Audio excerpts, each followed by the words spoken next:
सानैबाट मिडफिल्डिङमा खेल्न रुचाउने गगन थापालाई देउवाले सधैँ काङ्ग्रेसको किप्पर बनाएर राखे। यो कुरा गगन थापालाई मन पारिरहेको थिएन। उनी किप्पर बस्न रुचाउने मान्छे होइनन्। उनी मिडफिल्डमै खेल्न चाहन्थे, तर देउवाले होइन त किप्पर बस, पहिला किप्पर बस्नुपर्छ अनि बल्ल डिफेन्स हुँदै मिडफिल्डसम्म आइन्छ भनेर गगन थापालाई उनले फकाइरहेका थिए।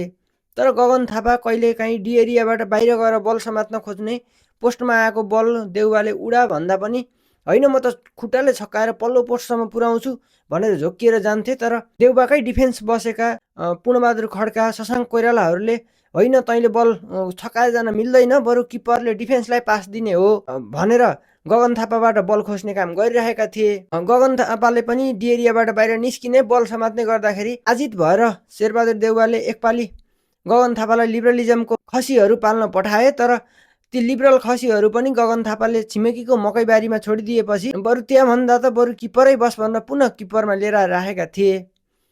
अब गगन थापालाई चित्त नबुझेको कुरो, अभ्यासका मैदानहरूमा प्र्याक्टिस गर्दाखेरि नेपाली काङ्ग्रेसले सधैँ राम्रो नतिजा लिएर आउने, तर फाइनल खेल्दाखेरि प्रचण्डले कहिले कर्नर किक, कहिले फ्री किक, कहिले फल पाएर पनि काङ्ग्रेसलाई नौशून्यको पराजितमा हराउँदै आएको, यो कुरा गगन थापालाई मन परेको थिएन।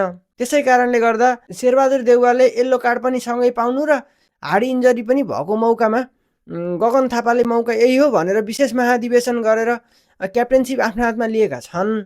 तर क्याप्टेनसिप आफ्नो हातमा लिइरहँदा उता बी टिमका भाइहरू, आफूहरू ए डिभिजन लिग खेलिरहेका भए पनि बी टिमका भाइहरूले क्रिस्टियानो जस्तो बालेनलाई देखाएर मनाङ मर्स्याङ्दी जस्तो रासोपाले मै म्यान्चेस्टर युनाइटेड हो, लालिगा, अल्नसर, रियल मेड्रिड मै हुँ भनेर हिँडिरहेको छ।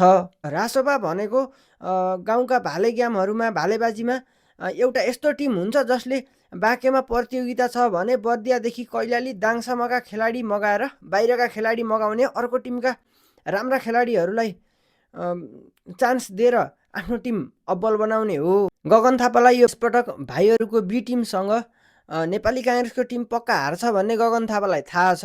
तर हुँदाहुँदै पनि भविष्यको अर्को फिफाको लागि उनी तयारीमा जुटेका छन्। अहिले आफ्नो टिम हारे पनि म्यान अफ द म्याच भने आफैले लिएर जाने तर्खरमा गगन थापा छन्।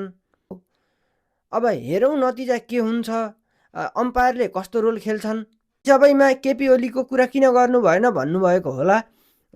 यसमा चाहिँ मान्छेहरूको कुरा गरौँ, अपराधीको कुरा अर्को भिडियोमा गरौँला भनेर।